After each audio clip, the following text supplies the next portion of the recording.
လိပ်စာကတ်အခုလိုဒီဇိုင်းလေးတွေကိုလိုက်ပါလေ့ကျင့်မှုအတွက်သိရမယ် tools လေးရှိပါတယ်အဲ့ဒါက rounded rectangle tool ကိုသိရမယ် rounded rectangle tool ဒီ shape layer ပေါ်မှာအလုံးလုံးနေလား ပတ် layer ပေါ်မှာအလုံးလုံးနေလားတေချာသိပေးရမှာဖြစ်တယ် file နဲ့ကနေယူခေါ်ပြီးတော့ကိုက site ချိုးခြင်းနေဆိုရင် incheck ကို 3.6 2.1 ချိုးမယ် resolution က300ထားမယ် okay လောက်အခုဒီမှာကျတော့ rounded rectangle 2ကများ round ညင်တာလားနည်းနည်း round ညင်တာလားပေါ်မူတည်ပြီးတော့ option bar မှာ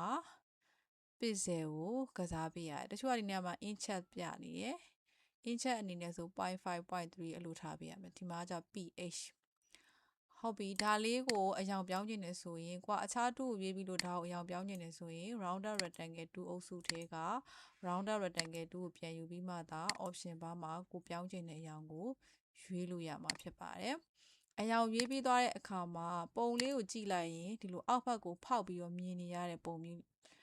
လေးတွေတွေ့ရမှာဖြစ်တယ်အောက်ဘက်ကိုဖောက်ပြီးတော့မြင်ရခြင်းနေဆိုရင်အရင်ဆုံးက control T လုပ်မယ်ဒီဟာလေးကိုနည်းနည်းလေးစောင်းလိုက်ခြင်းနေဆိုတစော့ကိုသုံးပေးရမှာဖြစ်တယ်တစော့ကိုသုံးမယ်သုံးပြီးသွားတဲ့အခါမှာပုံကို rotate လုပ်ချင်နေဆိုရင် control T လို့ rotate လုပ်ပေးရမယ်ဒါတော့ကိုယ်အသုံးပြုခြင်းတဲ့ပုံပေါ်မူတည်ပြီးတော့ rotate လုပ်ရမယ်เนาะဟုတ်ပြီဒီမှာက control J လုပ်လိုက်မယ် control J လုပ်ပြီးရဲ့အခါမှာအောက်ဘက်ကိုဖောက်ပြီးတော့မြင်ရခြင်းရင်အယောင်တစ်မျိုးပြောင်းသွားမယ်ဒီနေရာမှာကျတော့ဒီနေရာမှာ multiply ရှိတယ်เนาะ multiply လုပ်ပြီးသွားရင်ဒီမှာအောက်ဘက်ကိုဖောက်ပြီးတော့မြင်ရပြီဒါဆိုရင်ကိုလိုချင်တဲ့အယောင်လေးပြောင်းမယ်ဆိုရင် rectangular ဒီအောက်မှာเนาะ rectangle 2အုပ်စုအောက်က rounded rectangle 2ကိုယူရမယ်ယူပြီးတော့မှအယောင်သွားပြောင်းရမှာဖြစ်တယ်အယောင်လေးပြောင်းမယ်အယောင်ပြောင်းပြီးပြီဆိုရင်တော့နောက်ထပ်ဒီဇိုင်းကိုကြည့်ပြီးတော့ဒီနေရာမှာကိုကဘယ်ဘက်ကို control T လုပ်ပြီးတော့တစောလုံးမလဲစဉ်းစားပြီးတော့အပေါ်ဘက်ကဟာတွေကိုဆွဲမယ်အပေါ်ဘက်ကဟာတွေဆွဲမယ်ဆိုလို့ရှိရင်ဒီနှစ်ခုလုံးကိုဆက်လက်မှတ်ပြီးတော့ order နဲ့ပွားလိုက်လို့ရတယ်ပွားပြီးွားရင် control T လုပ်ပြီးတော့ကိုကဒီထိစောင်းညင်သေးကိုစောင်းညင်သလားဒီလိုစောင်းလိုက်လို့ရတယ်เนาะစောင်းပြီးပြီဒီအနေထားကြိုက်ပြီး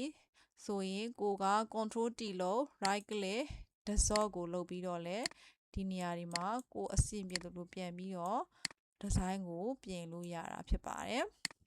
ပြင်ပြီးပြီဆိုရင်တော့ enter ခောက်ပြီးတော့အယောင်ပြောင်းမယ်အယောင်ပြောင်းဖို့အတွက်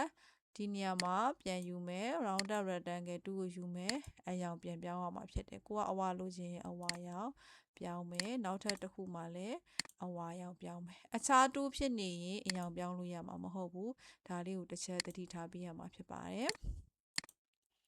ဟုတ်ပြီဒါကတော့